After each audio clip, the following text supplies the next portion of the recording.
Bonjour les amis, je vous retrouve pour un nouvel unboxing. Donc aujourd'hui un colis que j'attendais avec impatience, ça va me servir pour faire les voix off sur certaines de mes vidéos, etc. Un microphone avec un condensateur, celui-ci est vraiment pas mal.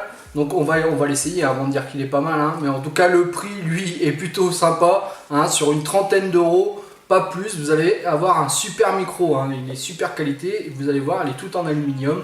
Donc on est parti pour le unboxing, allez à tout de suite. Et c'est parti.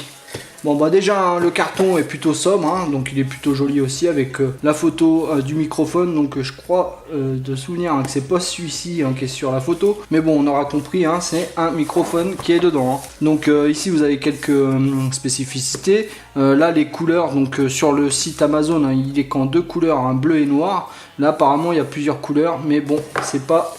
Sur le site, c'est pas comme ça. Donc, qu'est-ce qu'on a d'autre? Vous allez pouvoir le coupler à une carte fantôme, bien sûr, pour avoir une meilleure performance. Moi, je suis désolé pour le test, il va falloir que je fasse ça sur mon PC avec ma carte d'origine. Donc, ça va pas être forcément super bien, mais bon, on va faire ce qu'on peut.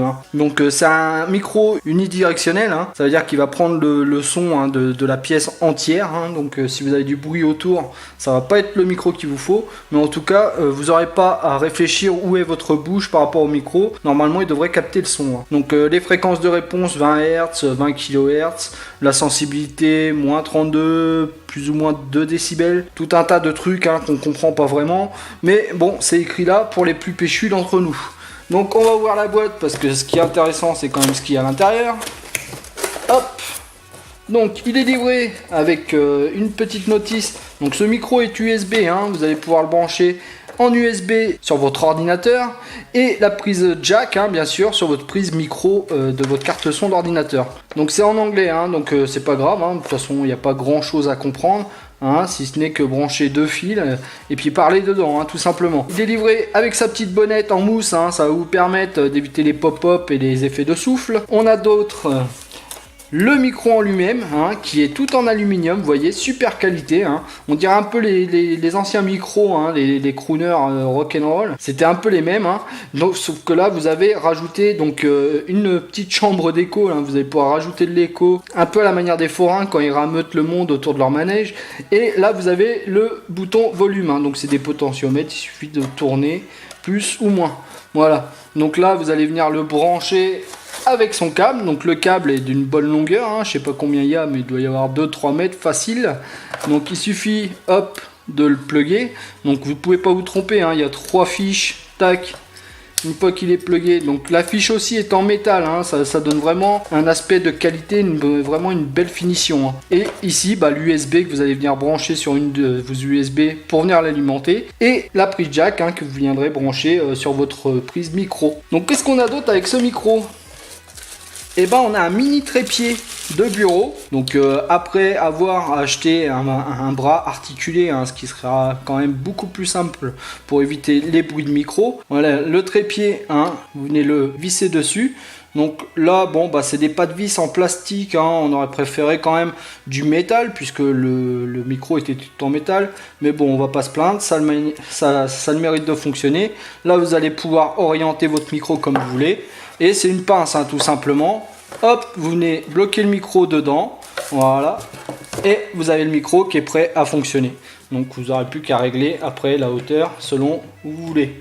Et bien sûr, si vous avez peur du vent ou du pop-pop, de rajouter sa petite bonnette. Donc voilà, la présentation du micro est finie. Donc on va passer au test audio. Donc je vous dis à tout de suite. Donc voilà, je viens de brancher le micro. Donc ce genre de micro, je viens de faire quelques tests avant de vous reparler à nouveau. Ce genre de micro n'aime pas quand même la distance, n'aime pas trop la distance. Même là, je suis allé à 10-15 cm. Donc les variations de son que vous pouvez entendre, c'est dû à ma carte son. Il n'y a pas de souci là-dessus. J'ai testé plusieurs micros pour le savoir. Mais en tout cas, vous entendez bien la différence entre là où le micro il est à 10-15 cm. Je vais le prendre dans la main. Voilà. Et maintenant, je vais parler devant le micro et vous allez tout de suite entendre la différence. Le son est bien meilleur que à distance. Donc c'est un micro qu'il faudra investir dans un bras articulé de table. Comme ça, vous allez pouvoir venir le placer ici, juste devant la bouche. Comme ça, vous serez tranquille, vous aurez un super son. Donc c'est pas forcément aisé. Donc ensuite, qu'est-ce qu'on a d'autre? On a le mode pour le volume, vous voyez. Donc le volume là, il est au maximum. Vous voyez, je suis obligé de le mettre au maximum parce que si je le baisse, là, vous m'entendez. Voilà, donc je remonte vite fait, vous ne m'entendiez plus, c'est normal. Il faut quand même le mettre soit à la moitié, à partir de la moitié jusqu'au maximum pour qu'on entende quelque chose. Et ensuite vous allez au mode écho. Je suis plutôt bluffé par le mode écho parce que finalement ça fonctionne super bien. Je vais vous montrer tout de suite. Voilà, là je suis en train de mettre le mode écho et de parler en même temps. Vous voyez, je suis dans un aquarium avec les poissons et on nage tous ensemble, c'est super. Bon, j'ai pas d'autres conneries à raconter. Mais hop, j'enlève le mode écho. Donc ce petit micro, pour une trentaine d'euros, franchement, ça le fait bien. Bien sûr, il faudra quand même investir, comme je vous ai dit, dans un bras articulé pour rendre au meilleur le son qu'il peut produire. Si vous voulez avoir plus de distance, il faudra mieux avoir un micro canon qui lui projettera son spectre sur une plus fine largeur, mais qui ira beaucoup plus loin au niveau de l'enregistrement du son.